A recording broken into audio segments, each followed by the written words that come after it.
Hi, Mary here. Welcome to my channel. So today I'll be working on repurposing a few pieces of furniture I thought I'd share with you. The first piece I have here is a TV tray that I got for a couple dollars at a thrift store. And I don't know about you guys, but we love our little tables like this. They're so handy to store away because they fold up, and then to get them out if you need a place to set a glass of water or a laptop or what have you. They're just handy little tables to have around. So not quite sure what I'm going to do with this one yet, but we'll find out. The second piece I have here is a chest. It may have been a toy chest or a blanket chest, not sure, but I think I'm going to turn it into a coffee table, or it's going to be used for one. My mom is actually in need of one. I thought I'd repurpose it for her. Some of the edges, the paint is coming off, and there's a little area here that I need to work with. It looks like something was engraved in the chest and someone might have puttied it, and it's not really, either I have to just put a piece of wood or something over here to cover it up, or try to sand it down and see if I can paint over that you can't really see it. So not sure what's going to happen as of yet, but we'll find out then. And the third piece I have here is an end table, I guess you could call it. This isn't quite my style of furniture. I'm sure you could make it really pretty as it is, but for me, I just kind of noticed this little top part right away, which is actually fastened to the bottom part. And I thought this would make the cutest little jewelry chest, or just a decoration to set on a table. It has little drawers that work really nicely, and I like the dark color because that really gives me a nice base to do a rub through on. So that's probably what I'll do with it if I can get it off without damaging the wood. So we'll see what happens, and follow me as I work on this and enjoy. For this piece, I knew I wanted the legs to be a different color from the top, so first of all I'm going to remove the top.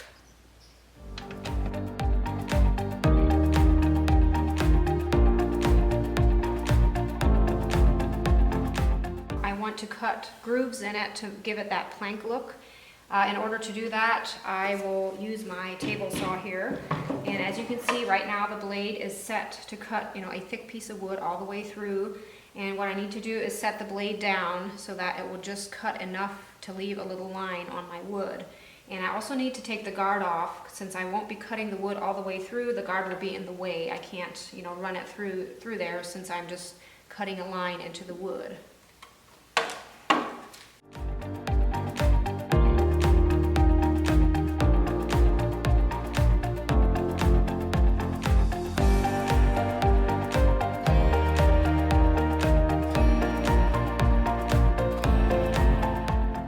Okay guys, so this is the part where I'm just not really good at. I don't like dealing with measurements, but I do need to consider, that my lines, my grooves that I'm cutting into here will kind of come out evenly. So I'll do the best I can. I'm sure it's not going to be perfect, but my plan is to start in the middle here, do one groove, and then maybe 2 inches apart, I think I was thinking. That should be about right. Then I'll set my saw here to do, a 2-inch wide, another groove. And once I have my middle here, I'll do the one on the right. I'll flip it over and do the right side and then the left side. And then I have to readjust my measurement again and do either side until I come to the end. And I'll just cross my fingers. There isn't like an odd section of wood left over. So I'll see what happens. I also have to allow for the blade, like the saw blade is like 1/8 inch, so 8 of those would equal an inch, so I need to kind of count that in too. So again, not my favorite thing to do. I often just kind of guess and just pray for the best.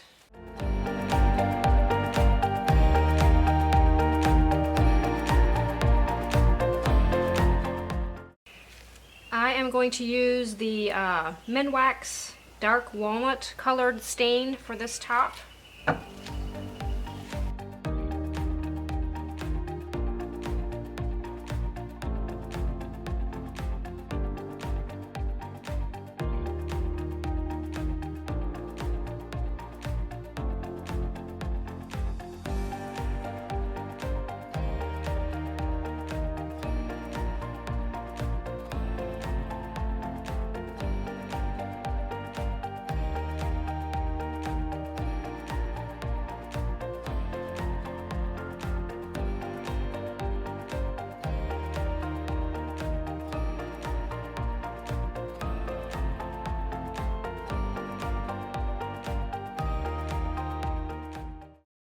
For the chest, I will be using Kills chalk paint in white and my slanted bristle brush.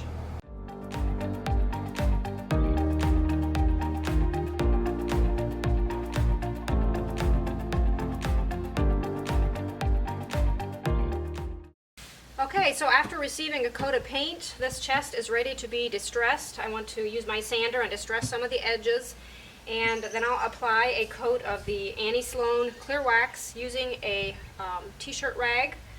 And I wanted to cover this blemish up here. I think I had mentioned that earlier, and I found a piece of plywood here that I might stain a darker stain. I didn't want this light color here, and I'll probably add a quote or something on here, something I think Mom would like.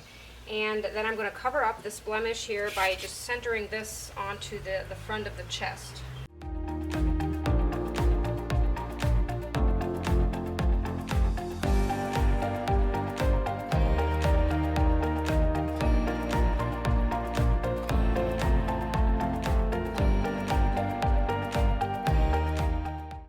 So I didn't like how this piece turned out here, kind of splotchy, probably due to the fact that it's not real wood.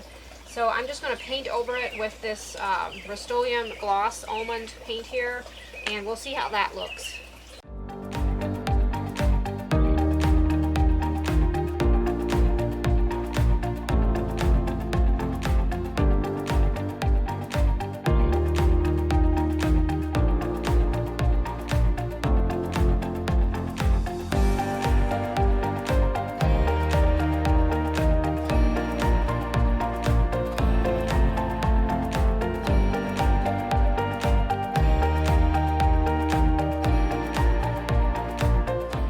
So now I tore it off of the table part here, and there's some wooden pegs here that I'm going to cut off, and a few pieces of the trim.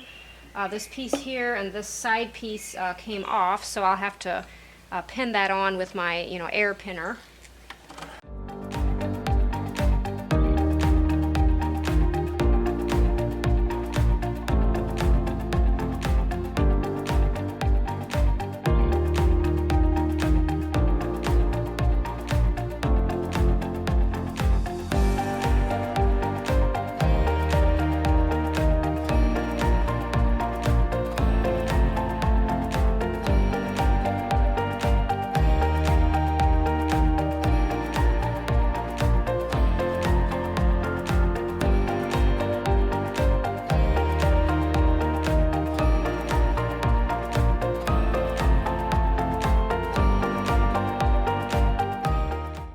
Okay, so now I'm ready to paint this piece, and I will first use Crud Cutter. It's a gloss off, just to get rid of any dirt, and it also kind of dulls the finish so the paint sticks better.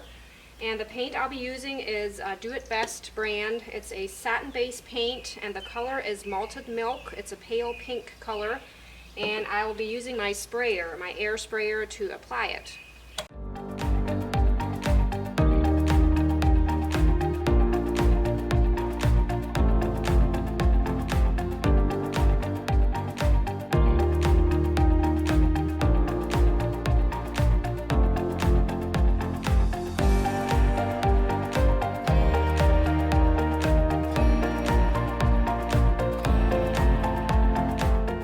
Okay, so for this piece, I will hand sand it with sandpaper instead of my sander. That way I have more control over what I'm sanding off. And after I've distressed it, I will apply Annie Sloan clear wax to the surface.